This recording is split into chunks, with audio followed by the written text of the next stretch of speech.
حضرت عمر رضی اللہ تعالی عنہ کا زمانہ ہے جب یروشلم فتح ہوا. حضرت ابو عبیدہ بن جراح رضی اللہ تعالی عنہ حضرت عمر کو دعوت دیتے ہیں کہ آپ مدینے سے چلیں اور یروشلم میں پہنچیں.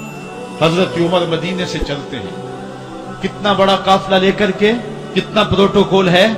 حضرت عمر اکیلے اور ساتھ ایک غلام, اور اونٹ بھی ایک, باری باری سوار ہوتے ہیں. کبھی غلام سوار ہوتا ہے, کبھی عمر سوار ہوتا ہے. حکمران تو وہ تھے لوگوں کی دہلیز پہ امن دینے والے, لوگوں کی چوکھٹ پہ جو ہیں وہ نور بانٹنے والے. آج کے حکمرانوں نے تمہیں رمضان المبارک کے اندر لوڈ شیڈنگ کا پیکج دیا ہے, اور آج بچے بھی تڑپ رہے ہیں اور جوان بھی سسک رہے ہیں, اور ماہ سیام میں جن اذیتوں میں قوم کو مبتلا کر دیا ہے وہ کسی سے مخفی نہیں ہے. اور تمہیں میں حضرت عمر کی کہانی سناؤں.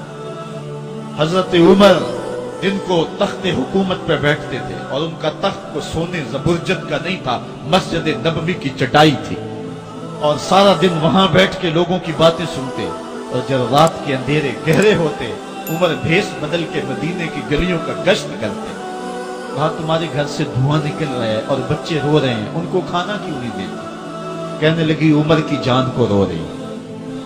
عمر کے پاؤں تلے سے زمین نکل گئی. کہا کیا ہوا؟ کہا 3 دن سے ہمارے ہاں کھانے کے لیے کچھ نہیں ہے. روزانہ بچے روتے ہیں اور میں ہنڈیا کے اندر پتھر ڈال کر کے نیچے سے آگ ڈالتی رہتی ہوں کہ بچے انتظار کر کر کے سو جائیں گے. کم وقت سو بھی نہیں رہے, اور وہ پتھر پکیں گے بھی کیا, اور میں عمر کی جان کو رو رہی ہوں.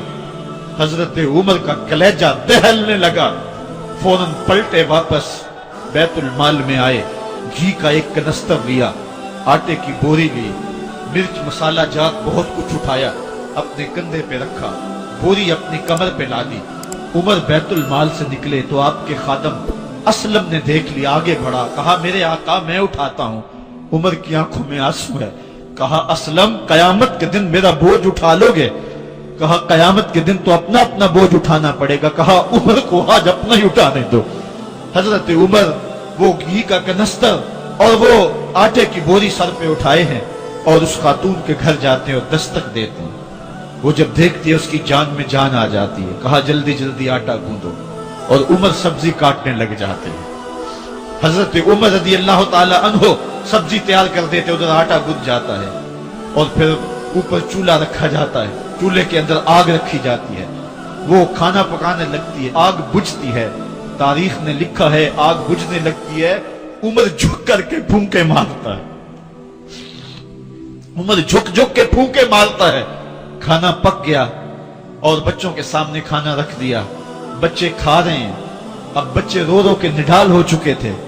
حضرت عمر اپنے ہاتھوں کو اور اپنے گھٹنوں کو اور اپنے پاؤں کو زمین پہ لگا کے, جس طرح بکری کا بچہ چلتا ہے, ویڑے کے اندر کبھی ادھر چلتے ہیں کبھی ادھر چلتے ہیں, تاکہ بچے مجھے دیکھ کے خوش ہوں اور دل میں کہتے عمر جتنا رلایا ہے اب اتنا ہنسانا بھی پڑے گا.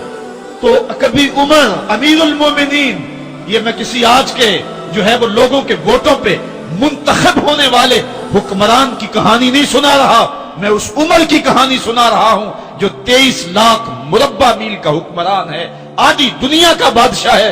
حضرت عمر جو ہے جس طرح بکری کا بچہ چلتا ہے, اس طرح اپنے ہاتھ اور اپنے گھٹنے زمین پہ ٹیک کر کے جو ہے وہ اس طرح چلتے ہیں. بچے عمر کو دیکھ کے مسکراتے ہیں. جب بچے مسکرانے لگے تو حضرت عمر نے اس خاتون سے کہا بڑھیا عمر کو معاف کر دے. اس نے کہا تو اتنی ہمدردی کیوں کرتا ہے؟ کہا عمر بیچارہ بڑا پھنسا ہوا ہے, فکر ہے اس کو یرموک و فسطاط و حلوان کی, جب فتح ہے مصر تو تیاری ہے ایران کی. آتے جاتے وفد سے ملاقات بھی کرتا ہوگا, آتے جاتے وفد سے ملاقات بھی کرتا ہوگا, اور شب کو معلوم حالات بھی کرتا ہوگا. کانٹوں میں الجھی ہوئی بیچارے کی جان ہے, نیند اس کو بھی آتی ہے, آخر وہ انسان ہے. میری بہن عمر کو معاف کر دے. اس نے کہا نانا عمر کی بات میرے سامنے نہ کر, قیامت کا دن ہوگا, عمر کا گریبان ہوگا اور میرا ہاتھ ہوگا. جب اس نے یہ بات کہی تو عمر برداشت نہ کر سکے, بچوں کی طرح بلک بلک کر رونے لگے. کہا وہ بد نصیب عمر تیرے سامنے ہے, آج ہی کہنا جو کہنا ہے, قیامت کے دن مجھے معاف رکھنا. اس نے کہا تو عمر ہے؟ کہا بدنصیب عمر تیرے سامنے کھڑا ہوں۔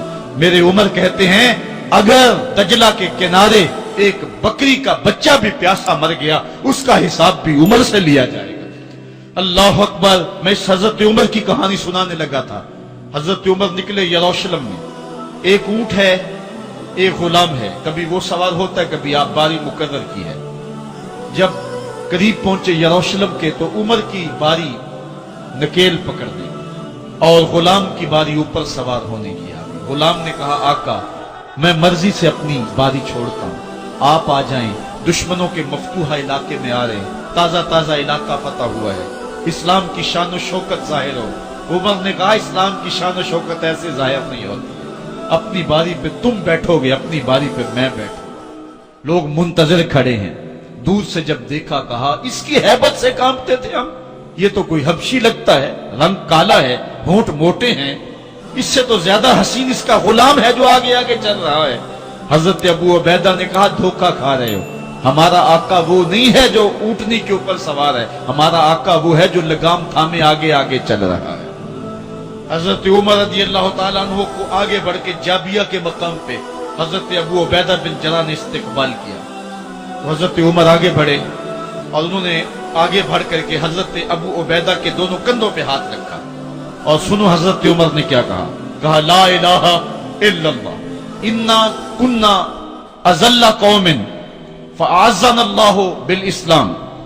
کہا کہ لا الہ الا اللہ، اے ابو عبیدہ بن جراح ہم ایک ذلیل قوم تھے اور اللہ نے ہمیں اسلام کی وجہ سے عزت عطا کی ہے۔ اور میں تمہیں ایک تاریخ ساز بات کہنے لگا ہوں، اور وہ یہ ہے کہ جب تک ہم اس عزت والے اسلام کے دامن کو تھامے رہیں گے ہماری عزت قائم رہے گی، اور جب اسلام کے علاوہ کسی اور جگہ سے عزت ڈھونڈیں گے تو رسوا کر کے رکھ دیے جائیں گے۔ یہ ہے وہ خلاصہ جو حضرت عمر نے امتوں کے عروج و زوال کا بیان کیا ہے۔